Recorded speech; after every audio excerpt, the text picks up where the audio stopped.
Always fresh and a little bit sticky. Keep it down, Cannabis Wiki. We're always fresh and a little bit sticky. The green room on Cannabis Wiki. Oh, Derek, I'm excited about this next one. I've done my homework, did a little research, and this one checked all my boxes. Like a generational family story of farming. I'm really excited to talk to Rebecca from Prairie Grass. Hello there. Hey, Rebecca. Hi. Welcome to the green room. Oh, thank you so much. Thanks for having us. We're really glad to talk to you. Awesome. No, I'm looking forward to it. So as Derek and the Cannabis Wiki family, we're having a conference in London, Ontario, and it's agriculture. Like we've crossed sectors with them, because why wouldn't cannabis be treated like a tomato, a cucumber, strawberries? And absolutely. When researching Prairie Grass, you guys are definitely a farming agricultural family that has then made the transition into cannabis. So absolutely. You want to tell us a little bit about your story and your journey? And Derek, sure. Some great questions. No, I'd love to. So I guess maybe just a really quick background on our story. We are a 4th generation family farming operation here in Southern Alberta. And Prairie Grass is founded by myself and my sister, Olivia Penner. And so for us, we always knew that we wanted to come back to the farm. It's always been home for us, and it's always been somewhere that we knew that we were going to, spend the rest of our lives. But we really wanted to put our own unique footprint on the farm, much like, my dad has done and, generations before. And so Olivia and I also have healthcare backgrounds. So I'm a pharmacist and Olivia is a registered nurse. And we both worked in our respective fields in our local community for, almost a decade before starting Prairie Grass. And, for us, it just brought so much, expertise and so much, I think, just perspective on healthcare in Canada and, how medical cannabis and just cannabis in general can just make such an impact in people's health and wellness. I'm sure seeing all the disconnects through pharmacists. Absolutely. And just so much of what we're doing in, modern medicine is we're just, kind of slapping Band-Aids on things and, writing prescriptions for, symptoms, managing that, but not actually looking into the deeper cause. And so for us, we're medical cannabis patients ourselves, and we had the opportunity to, work with lots of different patients over the years in our own practices. And what we came to really realize and understand is that, like you look at wellness and you think of, fitness, and you think of, your diet and your exercise and, what you're putting into your body. And I think a massive thing that we've completely just decided to ignore in our healthcare system is that we also have this incredibly complex endocannabinoid system in our bodies, and we're not nurturing it. And healthcare providers are not encouraging, patients to nurture it. And, I think you start looking into the nitty gritties of that and the details of so many, different disease states we have. And a lot of it really does tie back to, not nurturing your endocannabinoid system and, having a lack there. And so for us, that was a really big reason why we wanted to come in, bring medical cannabis into the farm. And so, so that's kind of really where Prairie Grass came. We had a passion for the plant, a passion for what cannabis can do for ourselves and for patients we encountered. And then we began the journey of that's a whole other story. Can I ask you a question? What did you guys grow before cannabis? So our farm is still very much operational. And so our crop cycles are a real mix of different pulses, grains. We have, we'll do lentils, we do dry beans, many different, varieties. We grow hybrid canola for seed. We do commercial canola for oil seeds. So a real mix of different crops that we have. How many acres? We're about 4,000 acres. Whoa. On our farm. Okay, this is serious farming. Keeps us busy, that's for sure. Right. So suppositories. Yeah, right. Yeah, exactly. So is it greenhouse or just like outdoor? It's all commercial outdoor farming that we do on the farm. I was mentioning, actually, Jackie and I were chatting earlier, and I said we also have our industrial hemp license on our farming operation. And so every year we put in a hemp crop into rotation as well. And then that hemp is the hemp flower, we hand harvest, we hang dry it, and then we bring it into the facility and we process it for all of the CBD products that we make in the facility as well. That's really So, good. yeah. So how many acres do you use for your craft cannabis? So we put a 5-acre rotation in for the hemp, and what we find, you can grow hemp on a larger scale, but it's really hard on a larger scale to be able to harvest that flower in a way that you're actually going to maintain the integrity of the flower and to be able to actually make a good, beautiful quality full spectrum oil. So often, when you've got larger hemp plots, say even 130 acres or even more, a couple circles, what they're having to do then is they're harvesting it with machinery and turning it into a CBD isolate, as opposed to hand harvesting and creating that full spectrum. So we find 5 acres is actually quite a bit once you're actually walking through the crop, and and definitely keeps us busy with extraction. I see a photo shoot. Yeah, right. Absolutely. Do you know Danica? No, I don't think so. Okay. She has 100 acres in Stratford, which is in Ontario here. Nice. And I was actually on a hemp farm yesterday, and what they're doing is they're extracting something called 8 or something like Delta 8. I don't know, Delta 8 maybe. Can you extract that from hemp? It would be probably present in really minor levels, but it depends on the cultivar that they're growing as well. Most of what we're growing is more dominant in CBD, CBG, and lesser quantities of THC in it, and delta. Right. But yeah, so there's a small. What they're saying is there's a small quantity, like less than 1% of THC in it, but they're able to isolate it, and then because of that, it's a different compound than the actual THC from like a cannabis plant. Like I mean, they're both cannabis, but different. So now, because of that, they're able to make, they're able to put that into a product, like say a beverage, and it's not. It can go over the 10 milligrams because it's not just the THC. So they're using it as a way to enhance the product. And Health Canada is fine with it. The OCS is fine with it because it's not. As long as that total THC is the right amount. Yeah. Exactly. Yeah. It's so amazing, all of the different, options that there are and all of the different things that we can do. I feel like in Canada, that's all just beginning. You look at what they're doing in some of the, states down south, and it's incredible, the technology. What are Prairie Grass's offerings in the, like, that we have the OCS and you have the AGLC? Yeah. What are Prairie Grass's offerings? Yeah, so in the OCS, our relief pods are available. And so those are our 10 milligram THC suppositories. And through AGLC, we actually are just about to be shipping all of the product here beginning of April. And will be available in dispensaries across Alberta. And so we have dried cannabis offerings. And so the cultivar is the 3.5 gram dried cannabis is our Bruce Banner. And then we have 2 different pre-rolls. And so we have the Bruce Banner in pre-rolls, and then we have our Prairie Berry. And the Prairie Berry is a mix. It's a strawberry cough crossed with Jack the Ripper. And so it's a really nice, very sweet, really kind of nice summer. Yeah. Is that growing on your farm, or are you? So we grow all of our cannabis indoors. Yeah, we have. You do grow all of it? We do, yes. Yeah. Olivia is the master grower of the operation. So this is outdoor cannabis? Indoor cannabis for our dried cannabis offerings. Yes. We have just a craft facility. So we have 3 grow rooms that we have in flower at all times. And all of the outdoor production is all hemp. Yeah. So you didn't mention that part. So how much is the facility for growing inside?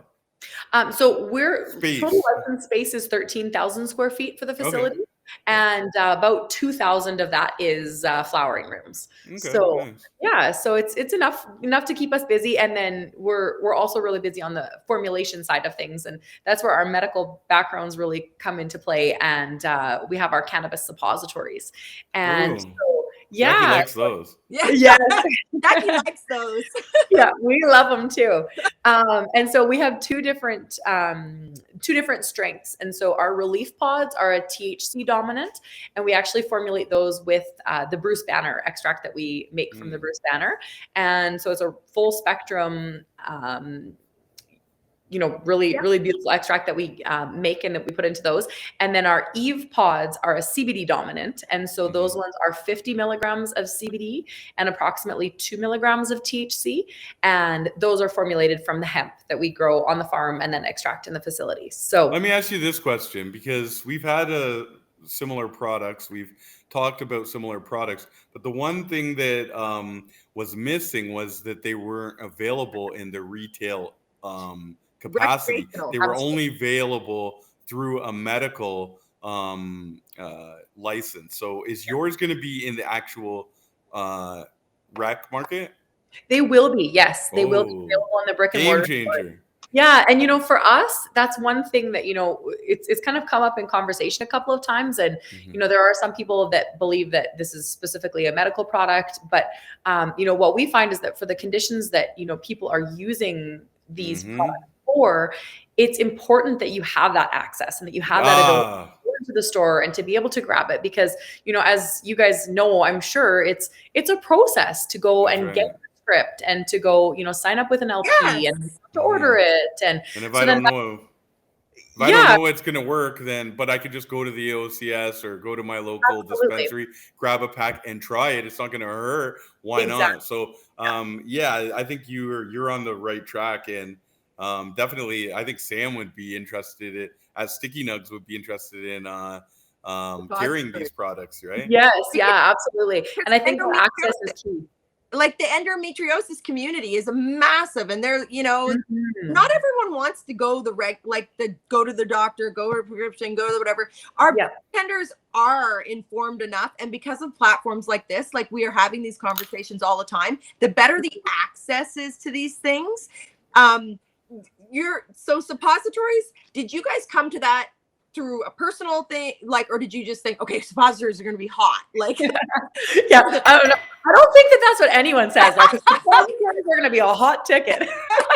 Except for me, Rebecca. Yeah, right. Exactly. Yeah. No, we actually, it was definitely more of a personal experience, and our experience in medical cannabis sphere. And so we actually first started looking into cannabis suppositories as an option. Our Nana had stage 4 ovarian cancer, and so she was basically told that there was not very much that they could do. Surgery wasn't an option. She, at that point, wasn't even going to be able to do any chemotherapy. And so we really just started doing some deep dive digging into how cannabis could work to support her. And so we had some really amazing contacts in the United States that we were able to reach out to, women who had experienced similar conditions, who, just kind of passed on a lot of really amazing advice. And suppositories were one of the options for ways to just really, just bombard the system with cannabinoids. And, because our Nana was so elderly, we also wanted to look into something that we could give her higher doses without having so much of an intoxicating effect. So, so that was kind of the very first time that we really looked into making them. And we started with gel caps, actually. It was like vegetable gel caps and Rick Simpson oil. And it was incredible. Like she was literally able to have, doses of 200 milligrams of THC a day and was not getting any intoxicating effects. She was able to get through 11 rounds of chemo. And it was great, actually, because she would be like, girls, I just don't understand why I've got such an appetite.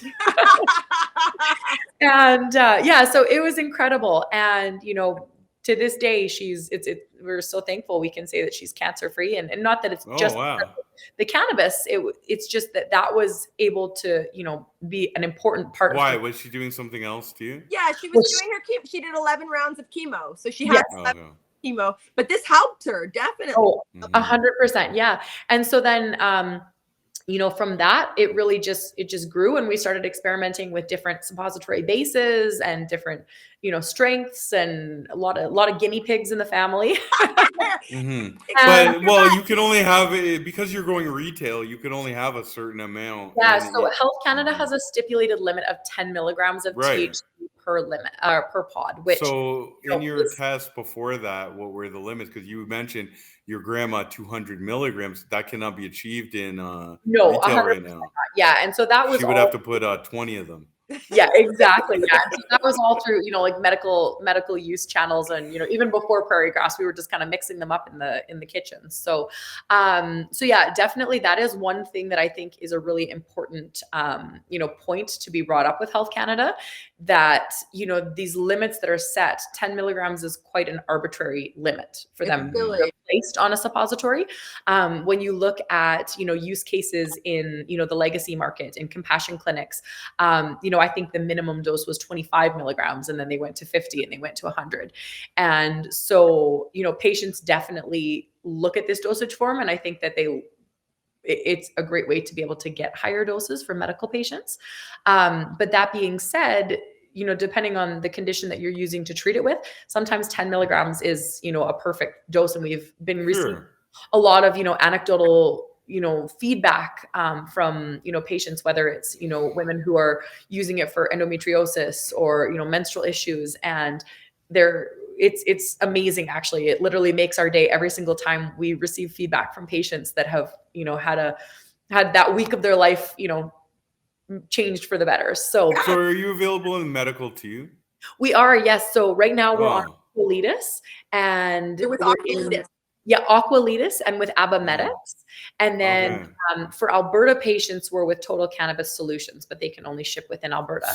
So basically, you do have the higher doses in the medical aspect, but then now this retail brand obviously has actually, no, regulation. the limits are the same, whether it's medical or in the recreational. It's just 10 milligrams is the limit that they've placed across the board. So why though? They have tinctures that have more than that in that's medical. a wonderful question, and definitely something that we've posed, because it, like you said, why it doesn't make a lot of sense. I get it in the rec market, because 10 milligrams is everything, but in the medical, you can have a tincture that is over that. So why can you not have a suppository that's over that? That doesn't make sense.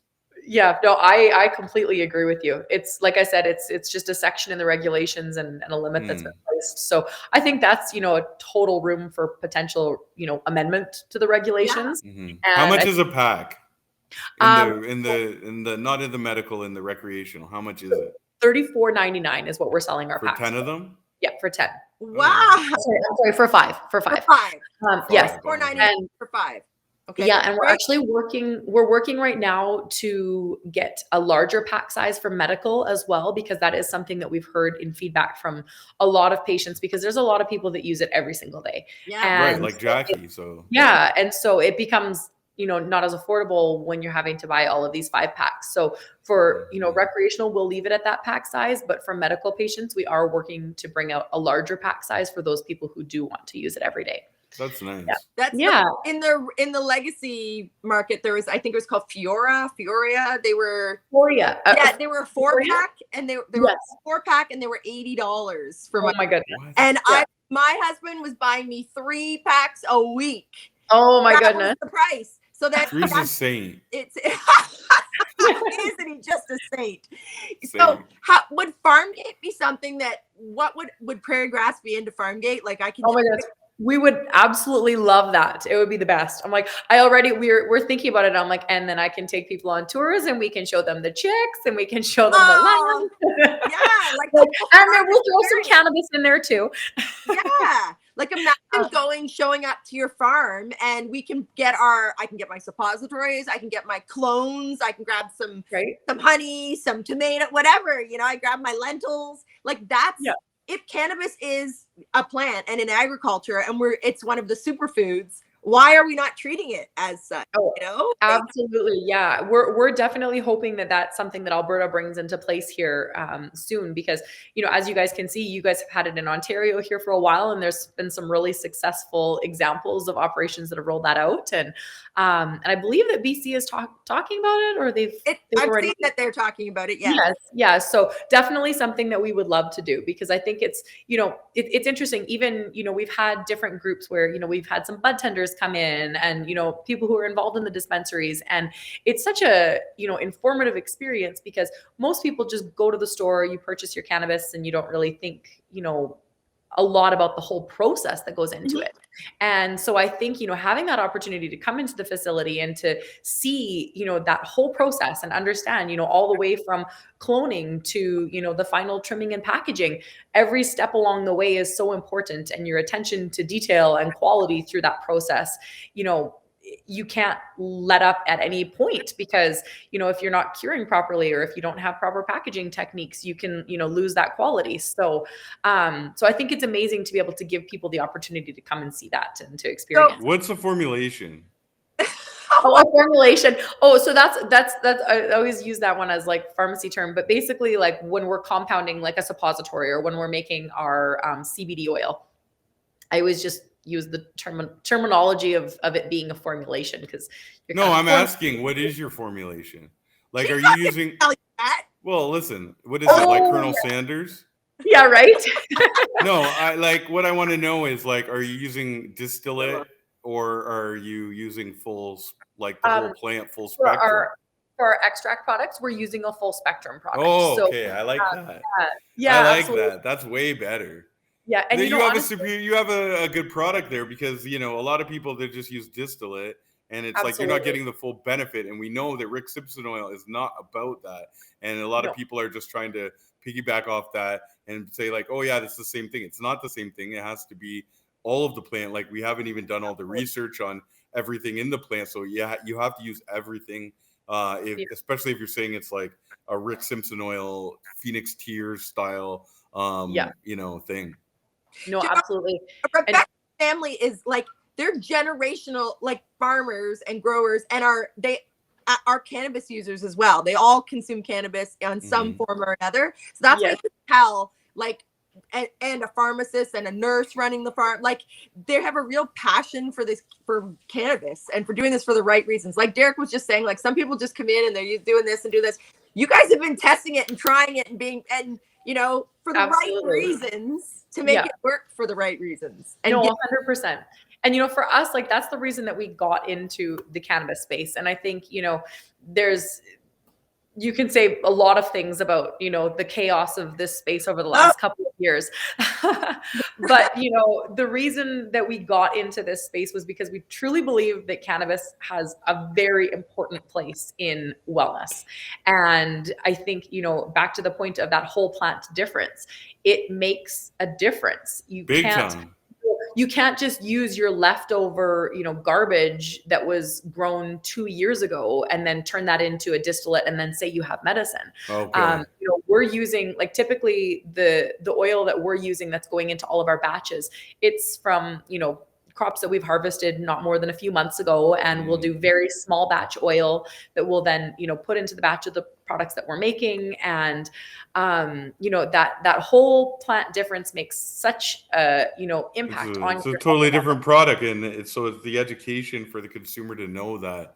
Yeah. And I think that's a huge thing too, right? Is that education to really help consumers to understand that. Because right now, you look on the OCS, for example, and you can see a whole long list of, say, oils or extracts. And it's a wild west. It is. And it's really hard for people to understand the difference. Bunch of cowboys. Yeah, right? Not the good kind. Yeah, right? Not enough from Alberta.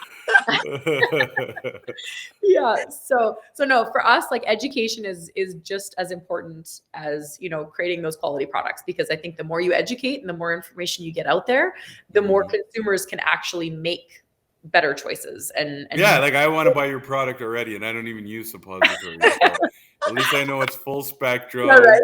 It's available access. Like, here's another point. Okay, let's just say I have an ailment, like the queen of cannabis, Jackie Childs. And what happens if I don't have a credit card? Then how am I supposed to, by being in the retail locations, I can come in there and pay cash. Yeah, for But sure. so there's an accessibility issue there with, I might not be able to order it, pay with my credit card, and then it's shipping. If I need that, maybe I don't have an address to receive it. I can go and get it.